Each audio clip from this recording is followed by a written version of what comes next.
If there's like light differences in your skill set to what is being advertised for, then I would say apply for the role. The worst that's going to happen is that they're gonna contact you and we're gonna tell you that sorry we don't think you're suitable for this. At that point, we at least have your CV on file.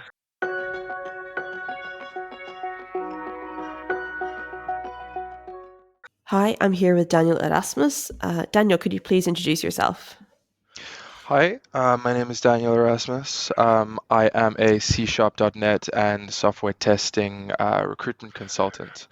So I specialize in placing technical staff into clients around the west of Switzerland. Predominantly, I also provide a mentorship service to testers who need to figure out ways to plan their career and deal with arduous interview programs, etc., as well as to clients who need advice on improving their own internal protocols for recruitment and creating a better environment for QAs. Sweet. Sounds good. And it sounds like you're the right person to be directing all these questions to. Let's start off with LinkedIn. How do you use LinkedIn in your search for testers or QAs? So I would say it's my favorite tool for beginning the search. Typically, by that point, I've advertised the role, and that role will probably be on LinkedIn. But I will use it primarily to go through job titles. So we search mostly by job title, location, and by technology. So typically speaking, I will look for, I'll basically like search through people's profiles and look for whichever technologies are relevant, whether they're part of the geographical location that my client needs them to be in, and also I guess it's a good medium to tell how long people have worked there. You can tell if someone's fresh to a job or not. Um, it's just it's a very good way to find transparent information on your candidate base, which is why it's my favorite tool. I'm curious about when you say you search by job title. So are you using like just the search field and then only looking at their job titles? Like what other sorts of information are you looking at in LinkedIn when you're trying to source candidates? So we're primarily looking at job titles, and I'll utilize Boolean code, so I can put multiple job titles into one search bar to bring up everything under that. And obviously the reason for that is as anyone in test will uphold, there's a million and one names for testers. Obviously, you got test engineer, test analyst, SDET. Mm, I'll pull up all of them because generally speaking, what that job entails will differ from company to company. okay. And I noticed on LinkedIn there are some people who have fairly filled out LinkedIn profiles, and then others where it's very sparse. Like they'll only include their job title at a company and then the job titles at their previous companies. Yeah. How do you view such profiles? What are your Um. opinion? What is your opinion on such profiles? So they're not ideal, just because what that means is that I'm going to have to do a secondary level of screening where I then look at the companies they've worked in and maybe have a look at what other employees of those companies have been doing. So I'll take a look at those profiles and I'll see if maybe there are some of the relevant tooling in their colleagues' skill sets, and then whether there might be any translation, whether that means that they might have similar skills. So really, I guess the favor that they can do for themselves as a tester is by including your tooling in like specific to the job in the actual experience they do offer when you input your job title and your duration within that company. There is also a box there we can you can put notes. I would always put notes about like the kind of projects you did, the tooling that you used, roughly how much time you spent on it, because there will Mm, be occasional bits where you'll maybe do a proof of concept for a tool and you might not actually utilize it. um, mm, so anything that you used throughout the duration, I would definitely include in that because it'll just mean that we will have a much easier time finding you and getting you to the right okay, place. all right. And do you pay attention to tools and technologies in profiles or CVs? Oh yeah, hugely. Mainly because they can kind of tell you a bit of a story about what that person's ideal environment is going to look like. I mean, if someone's had a lot of exposure to C#.NET, and they seem to want to be sticking within those Microsoft environments, for example. Like they're really really good with like their Azure pipelines and maybe SpecFlow for their BDD tool. Then I know that that person's going to do really well in like a fintech, 'cause a lot of the fintechs tend to be utilizing the Microsoft environments. A lot of the banks tend to be going that way. Anything really that handles online payments is more likely than not going to be utilizing a Microsoft environment. So that would allow me to go, and pitch that question to them and help them come to a decision sooner. Um, it also just means that, again, like I said, a lot of this is about bringing up the relevant candidates for the search as soon as possible, because the first ones that we see are the ones who are most likely going to get the calls, I guess. Um, Why is that? So you're meaning the first people that you interview, no, the first profiles you look at are more likely to get interviews. Is it? Did Um, I understand that Definitely correctly?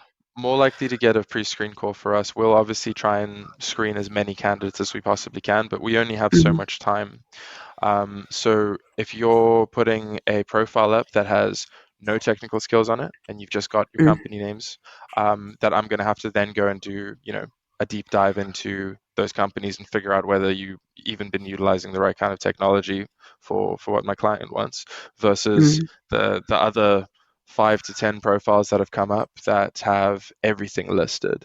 And very, very clear, concise information on what they've used, how long they've used it, what their experience is with each of those tools. I'm much more likely to be able to give those guys a call and know this person's going to be relevant, and I'm going to put the emphasis on that, right? Because again, we're very time boxed. Yeah. So when you say that you're time box, are you often asked by like the hiring manager that they want a list of candidates that they will meet by a certain deadline? Is that how it usually works for you? Not always. We do have a lot of clients that we'll work with as like a kind of an ongoing process, because they'll need a constant influx of like new people, because for example consultancies, they'll be setting up permanent test teams for their clients, so they'll constantly need a stream. But for some of our clients, we do agree a set of SLAs when we're building our sort of business proposition to them, and oftentimes they'll have a very tight limit on when they need someone. Perhaps they have someone who's retiring in a month or two's time and they need someone in before they leave, so that that person can train them before they go. Um, so in those SLAs, will state, okay, well, we're going to fill this role for you within 2 weeks, 3 weeks. Because of that, I then have to take into account, okay, we've got to count back. Now there's an interview process, okay, and then from there, there's the shortlisting process for the HR department on their side, because we're going to send them a bunch of candidates with our notes, and we're going to talk through them, and they're going to have to decide whether how many of those they want to take through to interview. Okay. You kind of already touched this in terms of common mistakes because you said that if a candidate has like in LinkedIn a very sparse profile, it makes your job harder. What other common mistakes have you seen candidates make in their CVs and or LinkedIn profiles? Okay. So I'll probably start with the one that's kind of opposite of that point. Is we often see, particularly in test, we'll see testers include tools that they've maybe briskly used. Maybe they've had a tool introduced to their team and someone else in their team has used it. And because they've had some exposure to that tool, they'll stick it on the CV, and they'll sort of dress it up as if it's like a main feature of their skill set. And that'll often mean that we get in touch, and not all recruiters are from a technical background, so they might not know which questions to ask to really suss that out. And that's all well and good. I mean, it's one thing getting past the pre-screen with a recruiter. It's a whole different story when you get to a tech test and suddenly, you've been giving it a large about how you know a certain programming language or a certain tool set, and now you've got to solve problems in front of your new employers, potential employers, in something you don't know how to use. So it's just it's kind of wasting like three people's times at that point, at least. Um, it's better to just include stuff that you're confident on, things that you're comfortable you can answer questions around, and things that you're comfortable using independently, I'd say. So that'd be the first one. Outside of that, typos, weird one, honestly, because I would always personally expect. I mean, obviously, aside from everyone, dyslexia is quite a common thing for people, but I would always expect, especially given the amount of tools that we now have, that on your CV, especially someone whose job it is to look for little tiny mistakes and things, that you're it would be free of typos, that your document that you're going to basically use to represent your capabilities to perform a job. So that would be another big one that I would be very, very sure to limit before you send to us or just out into the world. And then on the more positive side, what makes you actually want to speak or call a candidate? So I would say, for me personally, I love seeing things to do with exploratory testing, because to me that's kind of the exciting element of QA, is your ability to explore a product. Um, and exploratory manual to me is the pinnacle of that. I especially love it, and I uphold to this day that the best testers I've spoken to, as a lot of my clients will also attest to, are ones that have actually referenced the kind of style of exploratory testing that they incorporate. So whether that's like Elizabeth Hendrickson's style, so she wrote a book called Explore It, um, or whether that's more I've written a note about this. Michael Bolton, um, rapid software testing, another fantastic example. So when people have like a methodology behind their exploratory testing, I think that that's really interesting. I do like seeing a nice elongated period of recent employ. And if not, that's fine. Oftentimes, people will come to me usually because they've gone to a job and maybe something's gone wrong, or they've been sold the dream and then they've gotten there and it's a bit of a farce for them. And they're looking to get out, and I'm always happy to help with that. But we do occasionally see people who do just kind of do what we call salary hopping, where they will take a job somewhere and then they'll kind of rely on market turbulence and another company needing a tester very desperately and use that to kind of negotiate a slightly higher salary, and then they'll hop and hop and hop, and that's great. And I think everyone deserves to be able to improve their earning circumstance, and power to you. But the problem is that you do eventually run out of road and runway in that sense, in that when you have such short little stints, you lose the you lose the time on the job and you lose the time with each technology, and then you end up in this awkward position. I've had a few people who I've just been in a bit of an awkward position with, because when I take them to my clients, there's the lack of trust, because they just look at their entire work history, which is, it's there for the world to see if they need it. And they just go, well, how do we know this guy's even going to be here next year? Like, he or she might just absolutely vanish off to chase a bigger salary or something. Um, Mm. Obviously, we can do so much on the client side and ensure that they've got their benefits updated and that they're paying market rate and above, and we try to enforce that. But we do need, from the candidate side, it is just a lot easier on us if they've stayed somewhere for a significant duration. So if I've seen someone who's kind of beyond 2 or more years in their current role and they're looking, um, then to me, I know that, okay, my client's going to see this and they're going to know this person's going to be around for at least a couple of years. They're going to want to see this project through, and they're going to take pride in this job if it's right for them. Okay. I wrote a post on my YouTube channel asking for questions they wanted me to ask you. And one of the questions was, why is salary range often not advertised in the job posting? So this is actually something that we've been asking a lot ourselves, and I think there's going to be a bunch of answers to this, but to me, I assume that it's to do with maybe not wanting competitors to see what they're offering, so that they can pinch candidates. Maybe it's to prevent us from seeing what they're actually offering internally as recruiters. But something that we try to bring to our clients as well, especially so at IO, we pride ourselves on building partnerships with our client base, and one of those is that by proxy we look to positively affect the internal recruitment process. Um, and so I'm gonna give recommendations on how to better the way that a company does things, and one of those things is to include your salary in the job post, because you want candidates to know what you're offering. It's only Mm. fair.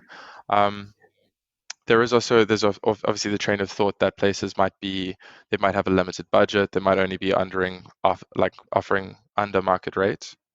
Um, so there's multiple trains of thought to it, but it's honestly not a question I've been able to answer as a recruiter. I always include the salary range on my profiles when I send them out on my job posts. Mm-hmm. Because ultimately, I'd rather if someone wants more than what we can offer them, I'd rather they didn't apply to that role because we're going to waste each other's time. Um, yeah, All right. And lastly, if so, often, like I say, a job would have a list of requirements and then nice to have, sort of mandatory and would like. If sure. someone doesn't meet the full list or all the requirements that are deemed Hmm. must have in the job posting, should someone still apply anyway?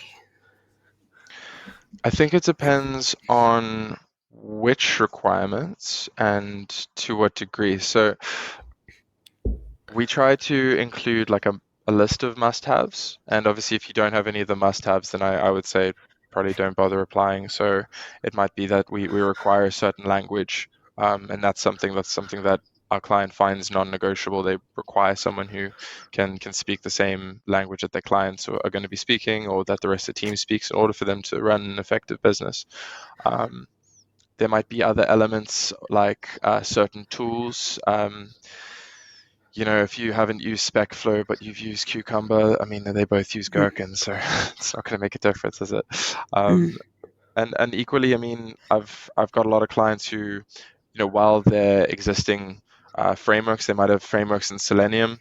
You might come through, you might have JavaScript with Cypress, and that might be your, when you automate, that might be your go-to. And most of them have no issue of you bringing in those toolings as well.